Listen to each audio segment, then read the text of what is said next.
Atos dos Apóstolos, capítulo 24. Paulo é acusado. 5 dias depois, o grande sacerdote Ananias foi até Cesareia com alguns líderes do povo e com um advogado chamado Tértulo. Eles se apresentaram ao governador Félix para fazer acusações contra Paulo. Depois que Paulo foi chamado, Tértulo começou a acusação, dizendo: Excelentíssimo senhor governador, o seu governo nos tem trazido um longo tempo de paz, e graças à sua sábia administração, muitas reformas necessárias estão sendo feitas para o bem deste povo. Somos muito agradecidos por tudo aquilo que temos recebido em todas as ocasiões e em todos os lugares. Mas não quero tomar muito do seu tempo e por isso peço que tenha a bondade de nos escutar apenas um pouco mais. Nós achamos, de fato, que este homem é uma peste.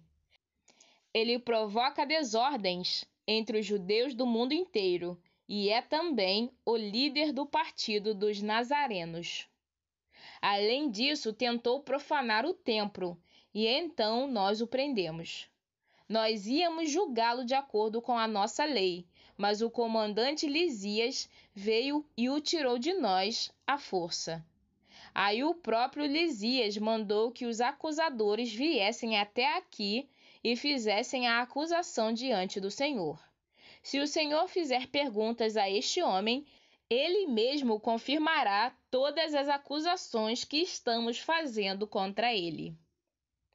Então os judeus concordaram, dizendo que tudo era verdade. Paulo se defende diante de Félix. O governador fez sinal para que Paulo falasse. Então ele disse: Eu sei que há muitos anos o Senhor é juiz do povo judeu e por isso eu me sinto à vontade para fazer a minha defesa na sua presença. Como o Senhor mesmo pode comprovar, faz apenas 12 dias que fui a Jerusalém para adorar a Deus. Os judeus não me viram discutindo com ninguém nos pátios do templo, nem agitando o povo nas suas sinagogas ou em qualquer outro lugar da cidade. E eles não podem provar nenhuma das acusações que agora estão fazendo contra mim. Porém, uma coisa confesso ao Senhor: eu sigo o caminho que os judeus dizem ser falso, mas é desse modo que sirvo ao Deus dos nossos antepassados. Creio em tudo o que está escrito na lei de Moisés e nos livros dos profetas. Eu e os meus acusadores temos esta mesma esperança em Deus. Todos vão ressuscitar, tanto os bons como os maus. Por isso faço tudo para sempre ter a consciência limpa diante de Deus e das pessoas. E Paulo continuou: Depois de ter ficado fora de Jerusalém durante alguns anos, voltei para lá a fim de levar algum dinheiro para o meu próprio povo e para oferecer sacrifícios. Quando estava fazendo isso, depois de eu ter acabado a cerimônia de purificação, alguns judeus me encontraram na área do templo. Não havia muita gente comigo nem desordem. Porém, alguns judeus da província da Ásia estavam lá. São eles que devem se apresentar diante do Senhor e fazer as acusações, se é que tem alguma coisa contra mim. Ou então, que estes homens que estão aqui digam se, quando eu estive diante do Conselho Superior, eles me acharam culpado de qualquer crime. Quando estava de pé diante deles, eu apenas disse em voz alta: Hoje estou sendo julgado por vocês, porque creio que os mortos vão ressuscitar. Então Félix, que estava bem informado a respeito do caminho, deixou a questão para depois, dizendo a eles: Quando o comandante Lisias chegar, eu resolverei o caso de vocês.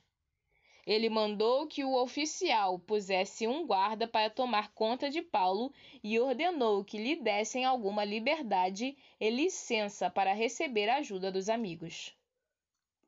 Paulo diante de Félix e Drusila. Alguns dias mais tarde, Félix veio com Drusila, a sua esposa, que era judia. Mandou chamar Paulo e o ouviu falar a respeito da fé em Cristo Jesus. Mas, quando Paulo começou a falar sobre uma vida correta, o domínio próprio e o dia do juízo final, Félix ficou com medo e disse: "Agora pode ir. Quando eu puder, chamarei você de novo." Além disso, Félix esperava que Paulo lhe desse algum dinheiro. Por isso o chamava muitas vezes e conversava com ele. 2 anos depois, Pórcio Festo ficou no lugar de Félix como governador. Félix queria agradar os judeus, por isso, ao sair, deixou Paulo na prisão.